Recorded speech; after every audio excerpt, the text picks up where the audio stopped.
नमस्कार. आज आपण एक शुद्धिक्रिया शिकणार आहोत आणि ही शुद्धिक्रिया आहे शंख प्रक्षालन.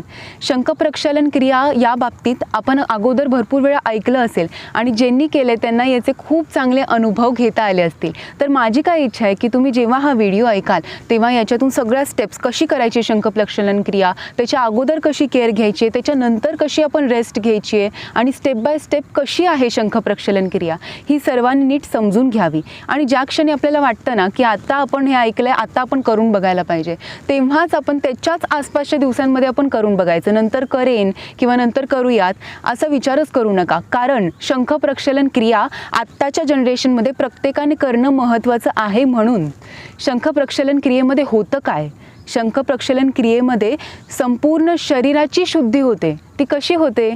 आता सगळ्यात शुद्ध करणारा एक काही गोष्ट असेल तर ती कुठली? पाणी. आणि पाणी शरीराला शुद्ध करण्यासाठी इम्पॉर्टंट आहे. पण शंख प्रक्षालन क्रियेमध्ये आपण हेच पाणी वेगळ्या प्रकारे घेत असतो आणि शरीराला साफ करत असतो. मी सांगते ते कसं करायचं. आता बघा, आपण जेव्हा नॉर्मली पाणी पित असतो तेव्हा ते इंटेस्टाईन्स ॲब्झॉर्ब करतात नॉर्मल वॉटर, आपलं रेग्युलर वॉटर, आणि हे पाणी इंटेस्टाईन्स ॲब्झॉर्ब केल्यानंतर ब्लड स्ट्रीममध्ये, रक्तामध्ये ते पाणी मिसळतं. सगळे शरीरातले क्षार मग ते युरिन वाटे शरीरातून निघून जातं. ते इंटेस्टाईन्सच्या आतमध्ये पोचत नाही आणि मल इंटेस्टाईनच्या आतमध्ये साठून राहिलेला असतो. आता आपण रोज जरी परसाकडे जात असू आणि पोट आपलं साफ होत असेल तरीसुद्धा आपण हे लक्षात घेतलं पाहिजे की या पोटामध्ये खूप महिन्यांपूर्वीची, अनेक वर्षांपूर्वीची घाणसुद्धा, त्याचे काही कणसुद्धा शिल्लक आहेत, बाकी आहेत, आणि याच्यातूनच रोगांची निर्मिती होते. कारण एक शुद्ध शरीरामध्ये आणि स्वच्छ शरीरामध्ये रोग निर्माणच होऊ शकत नाही ना. रोग जेव्हा निर्माण होतात ते अशुद्ध शरीरातूनच होतात. मग ही अशुद्धता नेमकी साठली आहे कुठे? ही साठलेली आहे आपल्या इंटेस्टाईन्समध्ये, आपल्या पोटामध्ये साठलेली आहे. आणि कशा स्वरूपात साठलेली असते?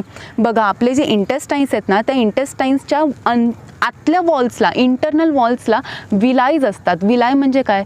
जसे आपल्या डोक्यावरती केस आहेत ना, अंगावरती केस आहेत, अगदी जवळजवळ हे केस आहेत, तसेच इंटेस्टाईन्सच्या आतल्या बाजूने हे विलाय असतात. केसांप्रमाणे असतात पण ते केस नसतात, ते विलायज असतात. पण डिस्टन्स तेवढाच असतो. या छोट्या छोट्या डिस्टन्समुळे काय होतं की अन्न जे पचलेलं नाही आहे किंवा जे जड गेले पचायला, आता कसं आपण फलाहारवरती राहत नाही किंवा पालेभाज्यांचं सेवनही जास्त करत नाही, बाहेरचं खाणं किंवा वेड्यावाकड्या आपल्या सवयी, रात्री लेट जेवणं, यामुळे अन्न नाही पचत चांगल्याप्रमाणे आणि ते न पचलेलं अन्न साठतं. आणि हे कुठे साठतं? तर ते विलाईजमध्ये ती घाण साठून राहते आणि मग ती घाण इंटरनल वॉल्सला आतून साठलेली आहे.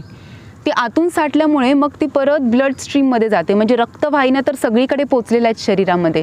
मग त्या रक्तवाहिन्यांमध्ये ती घाण मिसळते आणि संपूर्ण शरीराला अशुद्ध करून सोडते आणि मग वेगवेगळ्या रोगांची निर्मिती होते. ही घाण जिथे जाऊन पोचते, ते पोचल्यानंतर तिथे साठायला सुरुवात करते. समजा ग्लँड्स, थायरॉइड ग्लँड्सच्या ठिकाणी साठलेली असेल, म्हणजे इथल्या पेशींना शुद्ध रक्त नाही मिळते, अशुद्ध रक्त मिळते, कारण त्याच्यात घाण आहे, अशुद्ध रक्त मिळते. त्यामुळे थायरॉइडचा त्रास. पॅनक्रियाजमध्ये ही घाण साठली की तिथले सेल्स ॲक्टिवेट होत नाही आहेत. ॲक्टिवेट कशाने होतात? शुद्ध रक्ताने होतात. शुद्ध रक्त म्हणजे काय? आपण खाल्लेल्या अन्नामधले न्यूट्रियंट्स आणि ऑक्सिजन म्हणजे शुद्ध रक्त, त्याने बनतं ते रक्त. तर याच्यामध्ये तर ती जी घाण असेल तर ती संपूर्ण शरीराला आजारी करणार आणि वेगवेगळे रोग निर्माण करणार. मग सगळे डायजेशनचे रोग असतील किंवा स्किनचे डिसीज असतील किंवा थायरॉइड, किडनीचे रोग, PCOD, PCOS आणि डायबिटीज, हे सगळे जे रोग आपल्या कानावर पडतात ना, त्याची नावं, ते सगळ्याची निर्मिती अशीच होते. तर मला यातून सांगायचं काय की हे जे पाणी आहे ते आपण वेगळ्या प्रकारे शंख प्रक्षालनमध्ये घ्यायचं आहे.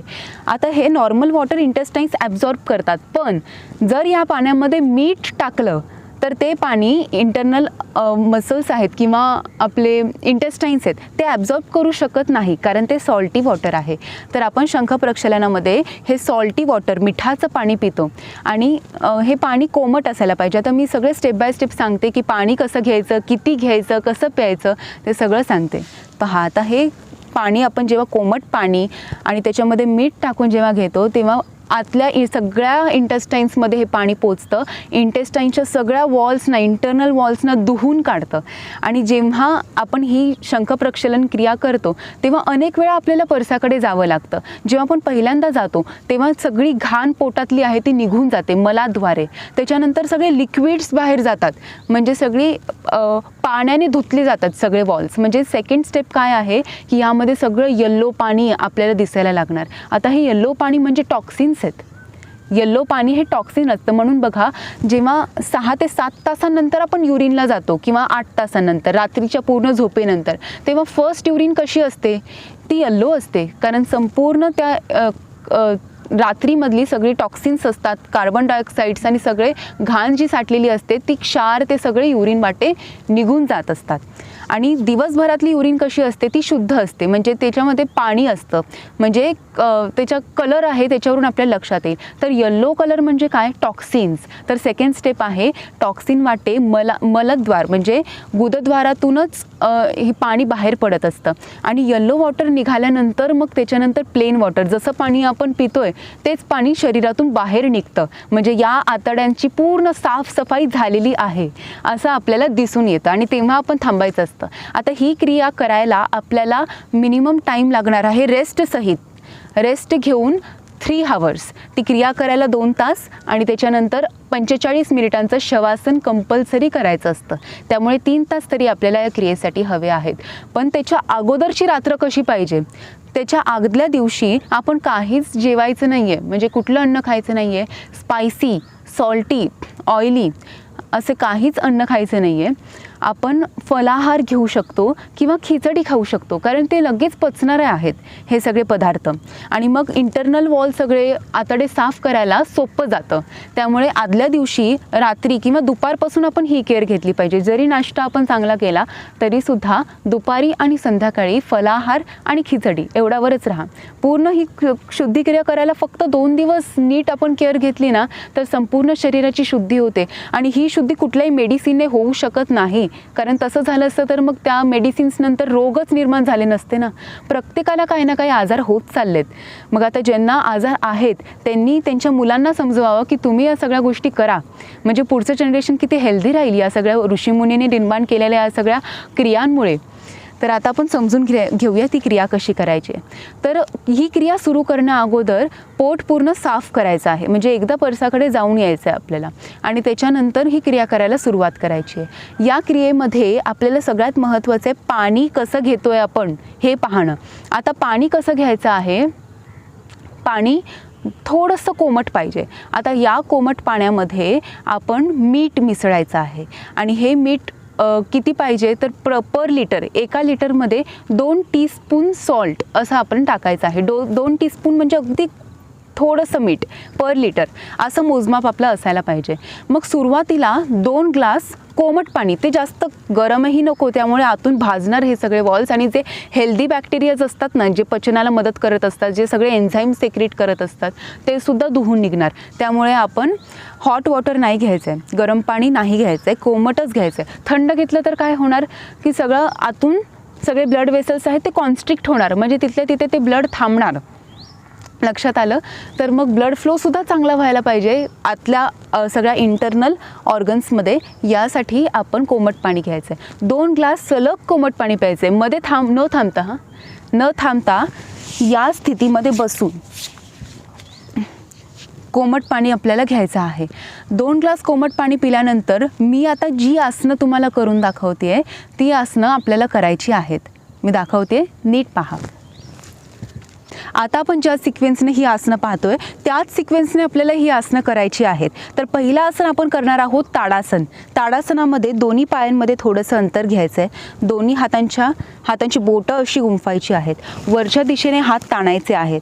आणि यामध्ये ताण किती महत्त्वाचा आहे तर पोटाला पहिले ताणा आणि त्यानंतर टोजवरती उभे राहा, कारण पोटाला ताण दिल्यानंतर इंटेस्टाईन्स आतून ताणले जातात आणि त्यांना सरळपणा प्राप्त होतो. मग आपण जे पाणी पिलेलं आहे ते पाणी बरोबर पोटातून आपल्या इंटेस्टाईनमध्ये जायला मदत होते. त्यामुळे आपण पोटाला जास्तीत जास्त ताणायचं आहे.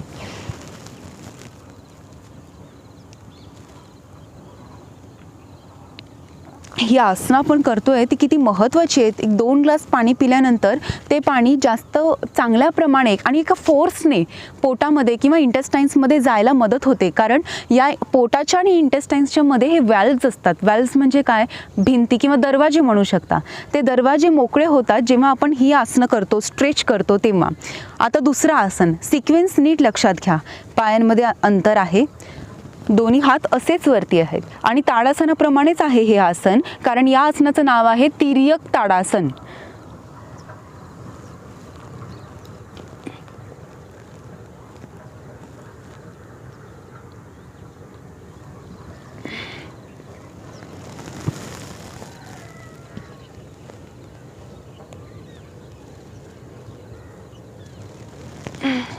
आता या तिर्यक ताडासनामध्ये साईड्सना किती चांगला ताण येतोय, त्यामुळे इंटेस्टाईन्सची ही बाजू आणि ही बाजू दोन्ही साईड्सला चांगलं आपलं आतून जे पाणी पिलेलं आहे ते चांगल्या प्रमाणे पोचणार, त्यामुळे तिर्यक ताडासन. तिसरं आसन आहे कटिचक्रासन. कटिचक्रासनामध्ये डिस्टन्स तेवढाच आहे जेवढा तिर्यक ताडासनाला होता, पण मी या बाजूने दाखवते. एका साईडला फेस करून एक हात, आता समजा मला उजवीकडे वळायचं आहे तर मी उजवा हात असं पाठीच्या मागे ठेवणार आणि हा डावा हात आहे तो खांद्यावरती ठेवणार आणि असा ट्विस्ट. आता इथून पोटाला चांगला पीळ मिळणं गरजेचं आहे. सोपं आहे आणि हे आसन. आता या बाजूने पाहूया. हा हात मागे, कारण मी डावीकडे वळते तर माझा उजवा हात इथे पाहिजे आणि मी डावीकडे ट्विस्ट करायला पाहिजे.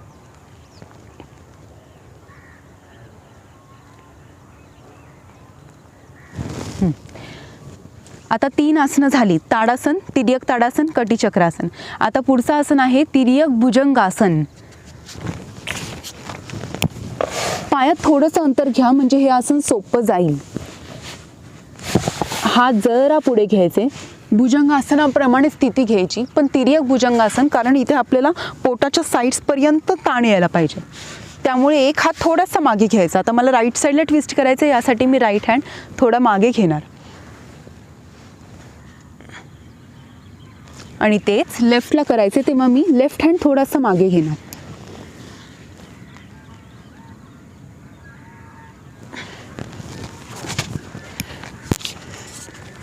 चार आसनं झाली. 5वं आसन आहे उदरकर्षणासन. या आसनामध्ये एक पाय असं फ्लॅट ठेवायचा आहे. जर गुडघ्याचा कुठला त्रास असेल तर तुम्ही हा पाय फ्लॅट न ठेवता असा टोवरती ठेवू शकता, म्हणजे जास्त गुडघ्याला त्रास नाही होणार. पण मी फ्लॅट ठेवून दाखवते. पाय असा ठेवून खाली बसायचा आणि दुसरा पाय आहे तो असा ठेवायचा आहे, उभा ठेवायचा आहे. उभा ठेवल्यानंतर हा हात इथेच पाहिजे गुडघ्यावर आणि हा हात या गुडघ्यावरती. राईट हँड राईट नीवरती, लेफ्ट हँड लेफ्ट नीवरती आणि ट्विस्ट.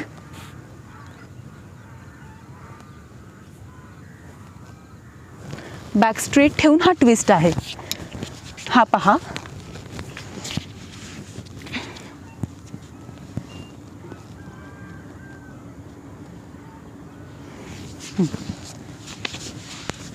पाच आसनांचा हा सिक्वेन्स लक्षात ठेवा आणि जेव्हा ही क्रिया आपण करणार तेव्हा हा व्हिडिओ पुन्हा एकदा नीट पहा आणि हा सिक्वेन्स नीट लक्षात घ्या. आता हा सिक्वेन्स एकदा केल्यानंतर पुन्हा 2 ग्लास पाणी प्यायचं आहे. आता पुढचं नीट समजून घ्या. पुन्हा 2 ग्लास आपण पाणी प्यायचं आहे, सॉल्टी वॉटर. तेच कोमट पाणी आपल्याला 2 ग्लास प्यायचं आहे आणि या स्थितीमध्ये प्यायचं आहे. आणि त्याच्यानंतर परत ही 5 आसनं रिपीट करायची आहेत. मग किती वेळा झाली आसनं? 2 सेट झाले, 10 आसनं झाली. म्हणजे 5 आसनं 2 वेळा केली, 10 योगासने आपण केली आणि 4 ग्लास पाणी आत्तापर्यंत आपण पिलेलो आहोत. मग थर्ड टाईम परत सेम रिपीट करायचं, म्हणजे परत 2 ग्लास पाणी आणि पुन्हा ही 5 आसनं, म्हणजे 15 वेळा आसनं झाली आणि 6 ग्लास पाणी आपण पिऊन झालेलो आहोत. त्याच्यानंतर एकदा आपण वॉशरूमला जाऊन यायचं, म्हणजे जेवढी बॉवेल मुवमेंट, जेवढी काही घाण साठलेली आहे ती बाहेर जायला सुरुवात होईल, मल बाहेर निघायला लागेल. पण जर मल बाहेर नाही जात असेल तर आपण जास्त इंटेस्टाईन्सला जोर द्यायचा नाही आहे. परत 4था सेट रिपीट करायचा आहे. परत 5 वेळा योगासने करायची आणि पुन्हा 2 ग्लास पाणी पिऊन ही योगासने करायची आहेत. मग 4 वेळा योगासनांचा सेट झाल्यानंतर पोट साफ व्हायला सुरुवात होणार आणि मी जसे स्टेप्स सांगितले, पहिले मल बाहेर जाणार, मग पित्त सगळं बाहेर जाणार, साठून राहिलेलं पित्त या गॉल ब्लॅडर मधून सगळं बाहेर जायला सुरुवात होणार. आणि हे सेट कधीपर्यंत करत राहायचे? 4 सेटपर्यंत आपण पोचलो आहेत, 5वा पण 6वा पण, आणि सेटचा सिक्वेन्स कसा आहे, आधी 2 ग्लास पाणी मग 5 आसनं, हा सेट आहे, हा एक सेट आहे. असं 5वा पण सेट करायचा आहे, 6वाही सेट करायचा आहे, 7वाही करायचा आहे. पण कुठपर्यंत करत राहायचं आहे, जोपर्यंत क्लिअर वॉटर म्हणजे साफ पाणी बाहेर निघत नाही तोपर्यंत. आणि हे साफ पाणी बाहेर निघायला सुरुवात झाली की याचा अर्थ असा आहे की इंटेस्टाईन्स पूर्ण साफ झालेले आहेत.